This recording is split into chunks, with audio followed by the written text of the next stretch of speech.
mistakes than a drunken musketeer. I hit my head, I stub my toe, I holler out in fear. Why can't Have you been imbibing in adult beverages? I have not, because I am doing no sugar this week. I know.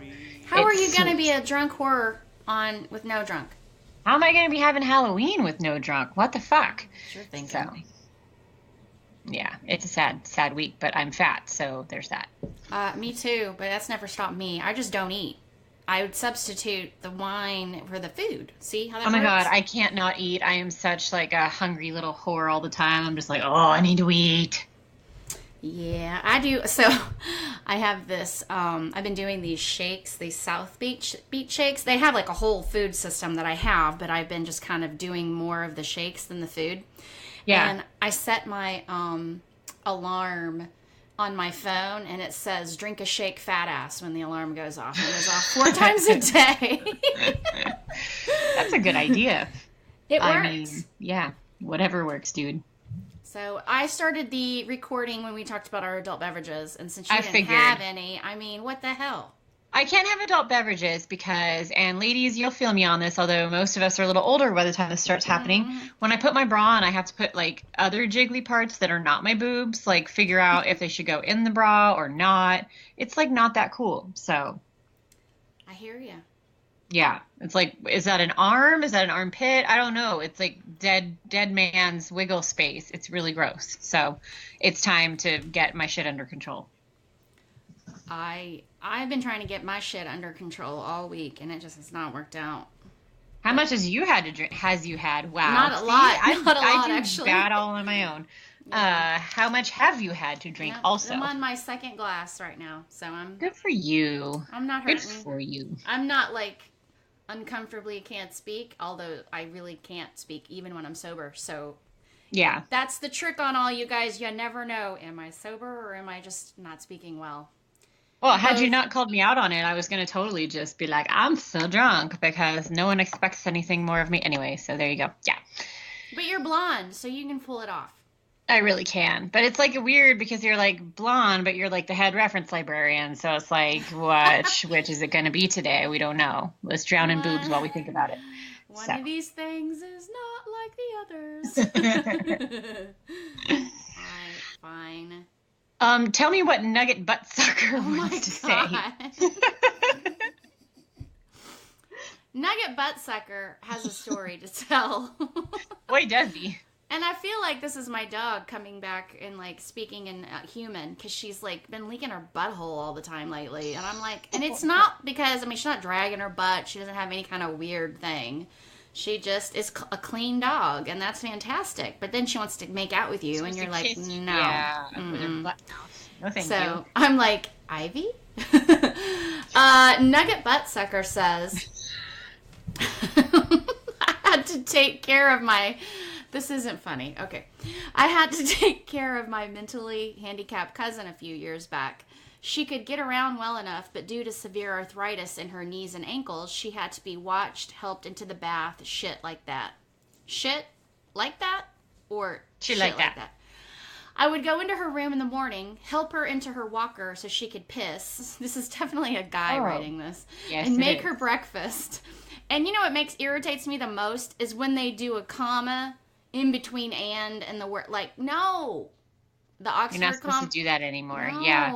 That makes my editing brain I miss hurt. it though, because no, I don't. Like, I can't. Where do you slow down the momentum of your sentence anyway? When I see and, I know that. Well, when I see the first comma, I know there's going to be like a continuum of more than two, and so yeah, that makes me crazy. Anyway, and that is your grammar lesson for the day. Yes, sorry. One morning, I heard the water running in the bathroom when I went. Hold on. One morning I heard the water running in the bathroom. When I went to see, there should have been a comma there.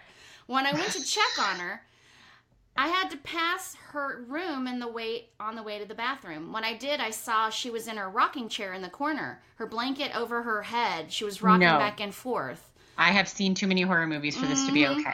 Don't leave the water on. You're going to flood the place, I said. I went into the bathroom to shut the faucet off, and my cousin was there washing her face.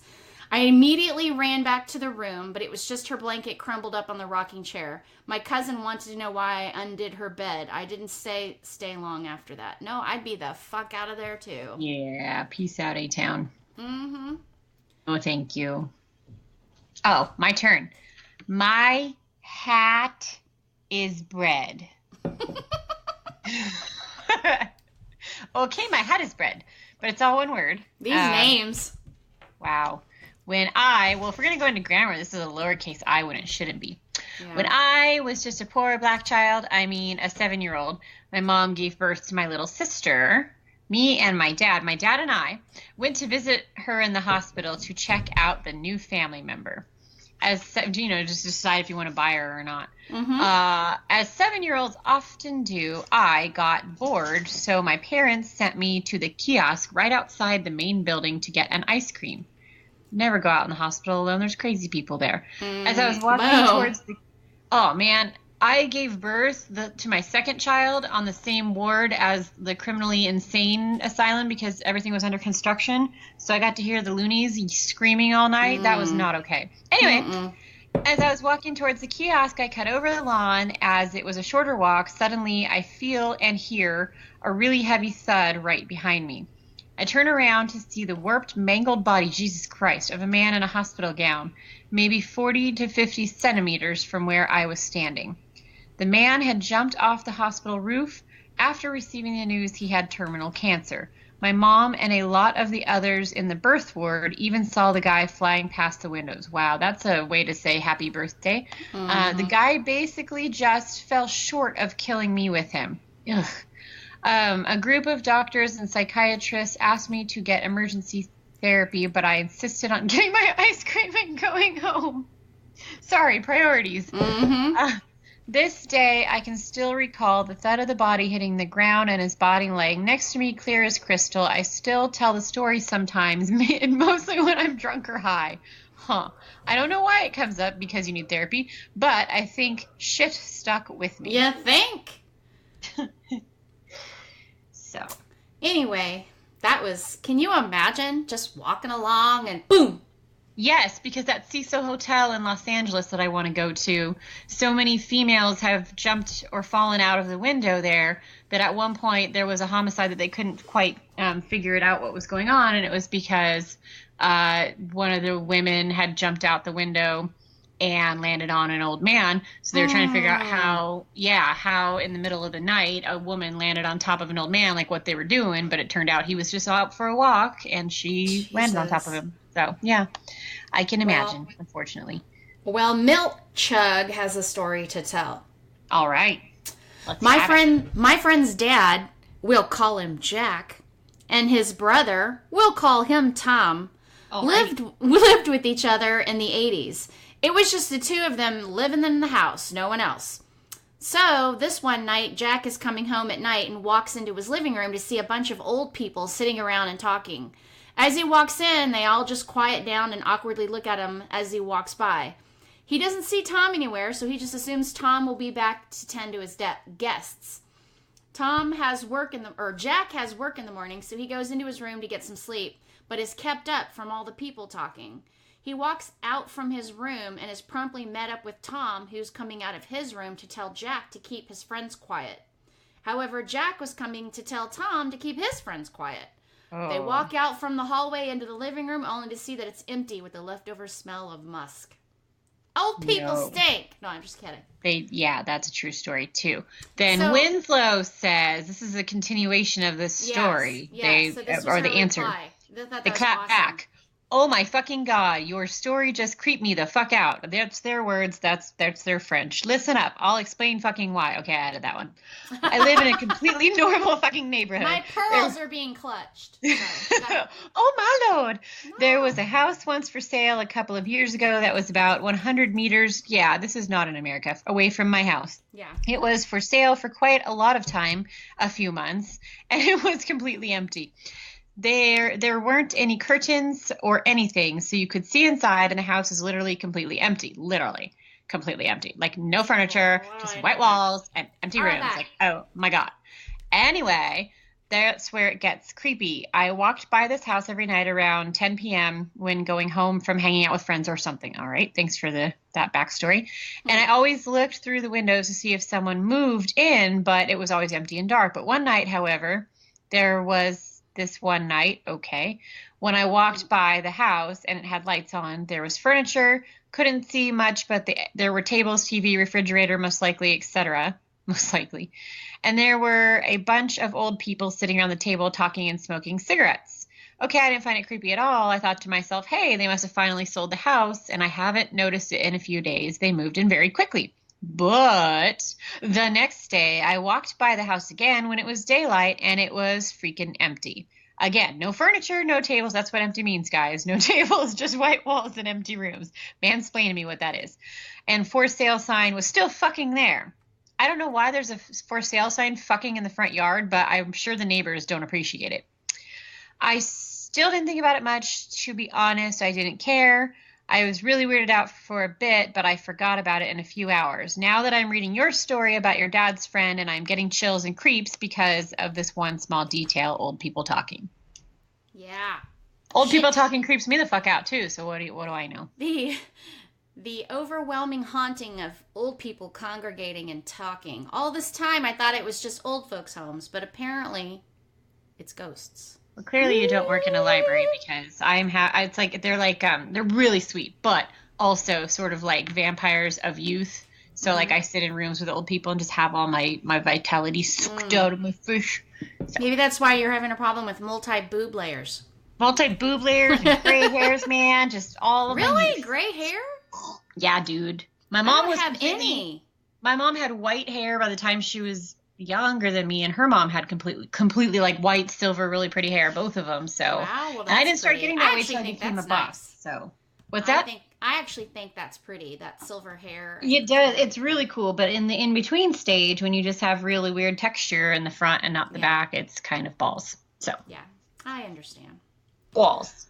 Pegasus the bicycle has a story to tell as well. Would you like to hear it? Let's do it. Okay. When my aunt was in college, she took a night lab class that would let out late. One night she was walking back to her car and someone came up behind her, pressed something into her back and told her to keep walking.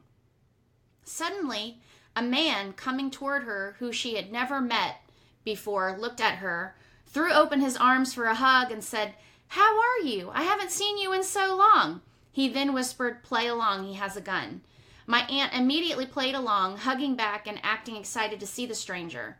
The guy who was behind my aunt quickly backed off and walked away. The hero took my aunt to the nearest emergency alert post, pushed the button for her, told her to stay put, and while he went to get help, and he never returned. It's a guardian angel, yo! What the fuck? Isn't that crazy? Yeah, that's weird. So I'm also trying to, since apparently we're running fast on time, find us some more stories. Do you want to read this next one, and then I'll read a couple from this book that I have? Yeah. Let me look for some more cool stuff while you're doing this one. Okay. Don't dream it, be it. Don't dream it's over. Oh, nice. And I'm done. See why I don't have to? Who needs alcohol when you're moany? When you're nuts, yes. Don't dream it, be it says, I worked with a lady once who was pretty old. I'd say about 70 years old. Since our job was pretty boring, we talked a lot, and she had all kinds of crazy stories. But this one creeps me out still. She said when her grandma died, they had her buried in a wood box in the backyard, as was pretty custom in those days. Well, years later, they have a family plot in a cemetery and decide to dig her grandma up to remove her to the family plot. She said when they took the lid off the coffin, it had claw marks all over the inside. The grandma had apparently been buried alive. No. That's like the worst nightmare of all the people. Totally. The worst. I've seen Kill Bill. That sucked as far as when she got stuck in there. Hey, so click the link that I just sent. There are some scary stories. Cold read. This should go well. But while you're clicking links, I'm going to read. So I don't know if y'all have like ever been kids or know a kid. Like one time I was a kid I don't remember. I've been 43 forever. Yeah, I've been 30 something for a while, but meanwhile with my gray hair, there's this series called Scary Stories to Tell in the Dark, and it's actually based off of like, I think old like folklore, like really creepy shit that people used to tell each other around campfires or when they were like long time ago, like 100 years, whatever. Anyway, I couldn't get a hold of the first one, but the second one, More Scary Stories to Tell in the Dark. Here's a very short but sweet one. Something was wrong. One morning, John Sullivan found himself walking along the street downtown. He could not explain what he was doing there or how he got there or where he had been earlier. He didn't even know what time it was. He saw a woman walking toward him and stopped her. "I'm afraid I forgot my watch," he said, and smiled. "Can you tell me the time?" When she saw him, she screamed and ran. Then John Sullivan noticed that other people were afraid of him. When they saw him coming, they flattened themselves against a building or ran across the street to stay out of the way. There must be something wrong with me, John Sullivan thought. I'd better go home. He hailed a taxi, but the driver took one look at him and sped away. John did not understand what was going on, and it scared him. Maybe somebody at home can come and get me, he thought. He found a telephone and called his wife, but a voice he did not recognize answered. "Is Mrs. Sullivan there?" he asked. "No, she's at a funeral," the voice said. "Mr. Sullivan was killed yesterday in an auto accident downtown." Ooh. Hold on. I'm listening to you and finding the story that I want to tell that I remembered from middle school. Okay, I can read another one. Okay, read. I mean, I have it, but go for it. I read two. You read two.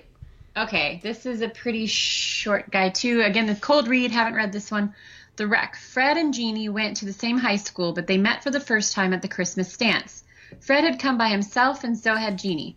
Soon, Fred decided that Jeannie was one of the nicest girls he had ever met, and they danced together most of the evening. At 11 o'clock, Jeannie said, "I have to leave now. Can you give me a ride?" "Sure," he said. "I've got to go home, too. I accidentally drove my car into a tree on my way over here." Jesus Christ. I guess I wasn't paying attention. Teenagers, man. Fred drove her to the head of Brady Road. It was a neighborhood he didn't know very well. "Why don't you drop me off here?" Jeannie said. "The road up ahead is in really bad condition. I can walk from here." Fred stopped the car and held out some tinsel. "Have some." Why is he giving her tinsel? "I got it at the dance." "Thank you," she said. "I'll put it in my hair," and she did. "Would you like to go out sometime to a movie or something?" Fred asked. "That would be fun," Jeannie said. After Fred drove off, he realized he did not know her name or telephone number. "I'll go back," he thought. "The road can't be that bad." He drove slowly down Brady Road through a thick wood, but there was no sign of Jeannie. As he came around a curve, he saw the wreckage of the car ahead. It was crashed into a tree and had caught fire. Smoke was still rising from it. As Fred made his way to the car, he could see someone trapped inside, crushed against the steering column. It was Jeannie, and in her hair was the Christmas tinsel he had given her. Aww. That's kind of fucked up. Okay, I have a story called The Black Velvet Ribbon that I remember my teacher telling me. It was when I was in grade school, but this says middle school scary stories, but apparently I was way ahead of the curve and got told this in grade school. Nice. And even today, I think it's a kind of a creepy as fuck story. So I think I would like to share it. Again, called The Black Velvet Ribbon. She was beautiful in a strange, mysterious way. Her hair and her deep, bottomless eyes were as black as the velvet ribbon around her neck. He planned to marry her before the next full moon rose in the autumn sky. On their wedding, he watched her walk towards him up the long aisle. She was dressed in a white gown, white veil, carried a bouquet of white flowers. Even her face was ivory white. But below it, around the ivory neck, was the black velvet ribbon. I remember this one. Keep going. Yes. He remembered staring at that ribbon as the strains of the wedding march brought his bride nearer to him. He remembered the curious and shocked looks on the faces of the wedding guests. But then his eyes met hers, and he was drowning in their bottomless darkness. He didn't think of the velvet ribbon during the rest of his wedding day. It was a joyous time, and if people thought his wife was a bit strange, they kept that to themselves. That night, when they were alone, he saw that the ribbon was still there, still circling her lovely neck. Don't you ever take that ribbon from around your neck? He asked, hoping his question was a needless one. You'll be sorry if I do, his wife answered, so I won't. Her answer disturbed him, but he did not question her further. There was plenty of time for her to change her ways. Yeah, right. Have you ever met a woman, dude? I'm gonna learn you, right? Yeah. Anyway. Explain how you should be living your life. Yeah, and that's why the ending is so poignant. Anyway, their life together fell into a pleasant pattern. They were happy, as most newly couples are. He found her to be the perfect wife. Well, nearly perfect. Although she had a great number of dresses and wore a different one every day, she never changed the black velvet ribbon. This ribbon began to be the test of their marriage. When he looked at her, his eyes would inevitably eventually fall on her neck. When he kissed her, he could feel the ribbon tightening around his own throat. Won't you please take that ribbon from around your neck? He asked her time and time again. You'll be sorry if I do, so I won't. This was always her answer. At first, it teased him. Then it began to grate on his nerves. Now it was beginning to infuriate him. You'll be sorry if I do. You'll be sorry if I do. One day, he tried to pull the ribbon off as she had repeated her answer like a mechanical doll. It wouldn't come loose from her neck. He realized then for the first time that the ribbon had no beginning and no end. It circled her neck like a band of steel. He had drawn back from her in disgust that day. Things weren't the same after that. At the breakfast table, the black ribbon seemed to mock him as he drank his suddenly bitter coffee. In the afternoon, outside, the ribbon made a funeral out of the sunlight. But it was at night when it bothered him most. He knew he could live with it no longer. Either take that ribbon off or I will, he said one night to his wife. You'll be sorry if I do, so I won't, she smiled. Boy. She smiled at him and then fell off to sleep. But he did not sleep. He laid there, staring at the hated ribbon. He had meant what he said. If she would not take off the ribbon, he would. As she lay sleeping and unsuspecting, he crept out of bed and over to her sewing box. He had seen a small, sharp scissors she kept there. It was thin enough, he knew, to slip between the velvet ribbon and her soft neck. Gripping the scissors with his trembling hands, he walked softly back to the bed. He came up to where she lay and stood over her. Her head was thrown back on the pillow, and her throat, with the black velvet ribbon around it, rose ever so slightly with her breathing. He bent down, and with one swift movement, he forced the thin blade of scissors under the ribbon. Then, with a quick, triumphant snip, he severed the ribbon that had come between them. The black velvet ribbon fell away from his wife's neck, and her head rolled off the bed and landed on the floor with a thump as she was laughing. I told you, you'll be sorry. Even to this day, I think that's a great story. I was going to mention that one because it's so good. Yeah. Is that from Scary Stories to Tell in the Dark, or where did we first hear that from? I can't. Well, my teacher read it to me. Hold on, I just exited out of the. But I don't know where it came from. But I mean, to this day, like I have not read that story since, and to this day, I remember it. Like let's see what it says. There's a green ribbon and also a yellow ribbon, which is like lower of like scary for younger kids. But black velvet ribbon is the scariest. But said, this one's the most haunting because the husband's a jerk. Yeah, no shit. Yeah. There you go. But I still think it's really fucking creepy. It's, I don't know for this. I don't see. Hold on, I'm reading. Sorry, I'm trying to see if I can find the origin of it. Yeah, I don't see it here, but because I've heard it and it was one of the ones that stuck with me too. So I'm glad you found it. Anyway, I have one called The Bride, also from More Scary Stories to Tell in the Dark. The minister's daughter had just gotten married. After the wedding ceremony, there was a great feast with music and dancing and contests and games, even old children's games. When they got to playing hide and seek, the bride decided to go hide in her father's trunk up in the attic. They'll never find me here, she thought. As she was climbing into the trunk, the lid came down and cracked her on the head. She fell unconscious inside, and the lid slammed shut and locked. No one will ever know how long she called for help or how hard she struggled to free herself from that tomb. Everyone in the village searched for her, and they looked almost everywhere, but no one thought of looking in the trunk. After a week, her brand new bridegroom and all the others gave her up for lost. Years later, a maid went up to the attic looking for something she needed. Maybe it is in the trunk, she thought. She opened it and screamed. There lay the missing bride in her wedding dress, but by then she was only a skeleton. Ew. Happy wedding day.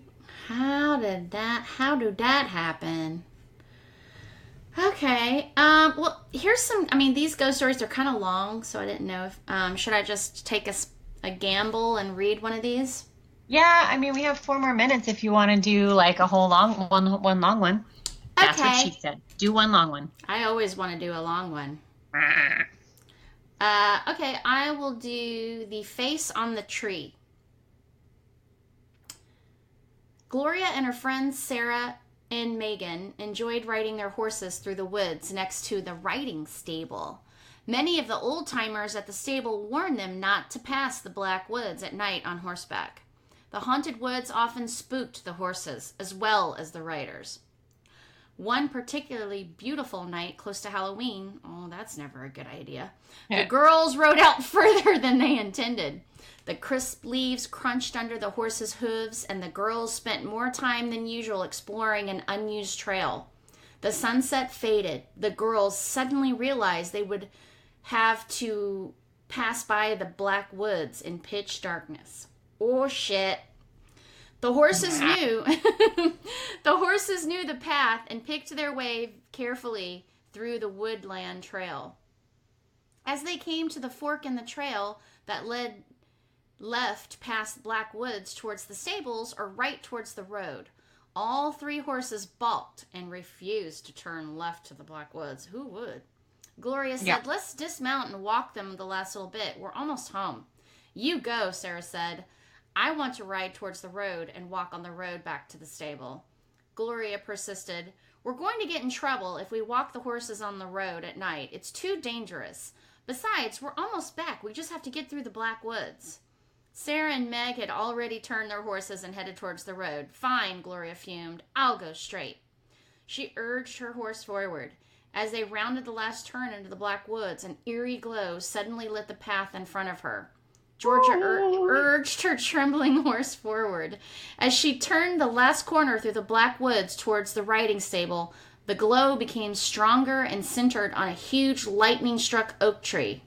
On the trunk of the tree, a woman's face appeared. She glowed with a white light and her lips moved. Tell them, she whispered. Tell them I'm innocent.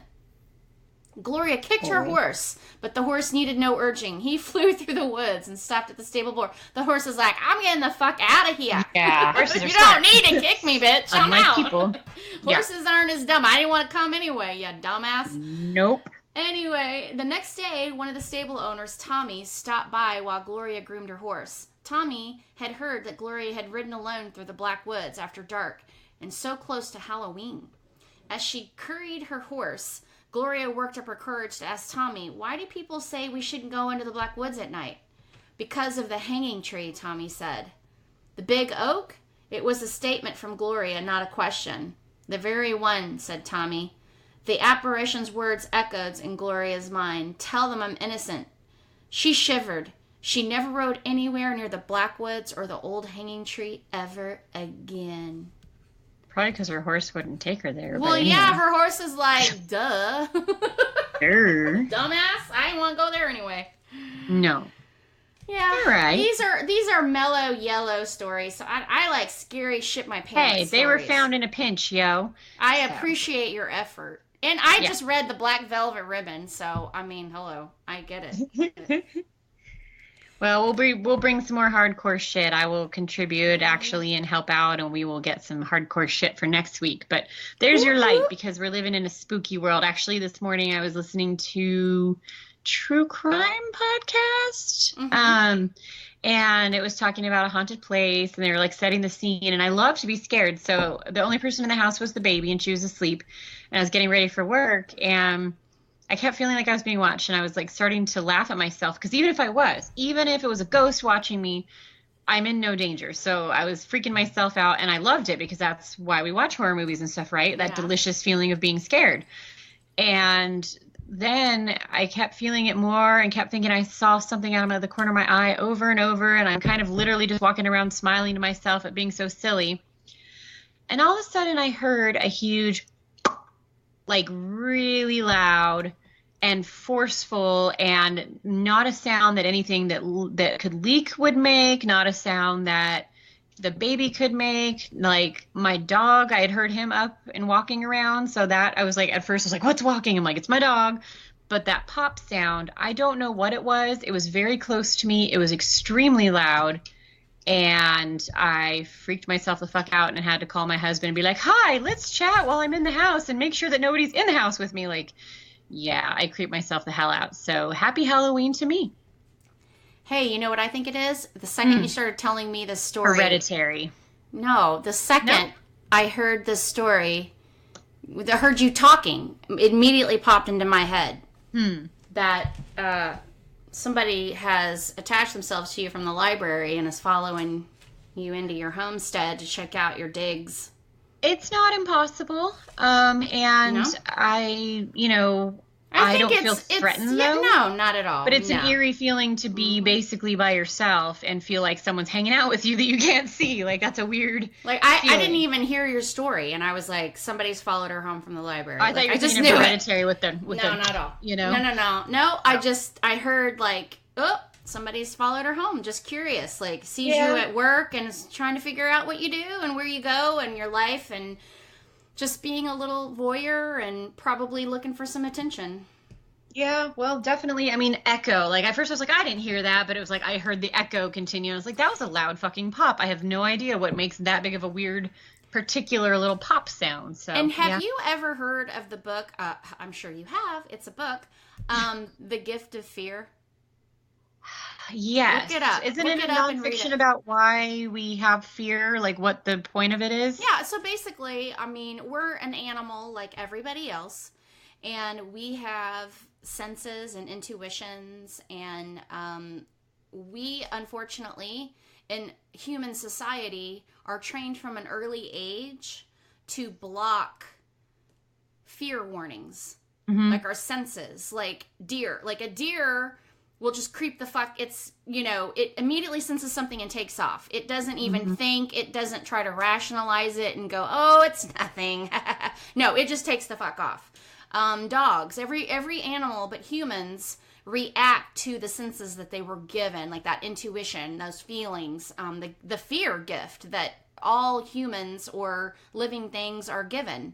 But think about it, as we are going through life, if we're afraid of something, like when I was a kid and I saw things and people would tell me I don't see what I saw, or I didn't feel what I felt, or those things didn't happen, or you shouldn't feel this way just because you're sharing an elevator with a person. Like, you're trained to be nice to people even if they creep you the fuck out because you question yourself. Well, and that's more prevalent in females because we're taught to be polite and be nice. And you can be in an elevator, like you said, or something with a man where you're like, this person is up to no fucking good. But you're going to be, oh, hi, be nice because he's talking to me. I shouldn't be rude. And fuck that shit, If I'm a snot, like, I'm sorry, but sometimes guys that creep me out will be like, hey, and I just like, fucking ignore them. Or I'm like, or I literally will just be like, you know what? No, thanks. And they'll be like, I wasn't saying anything. What's your fucking problem? And I'm just like, nope, no thanks. But it also goes in with, like, the spirit world, too, where we are trained to think that things that creep us out that make no sense mean nothing. Like, it's nothing. Even though it's not dangerous, it's just we have lost our intuition and our ability to respond to any kind of negative energy or even just energy that makes no sense to us.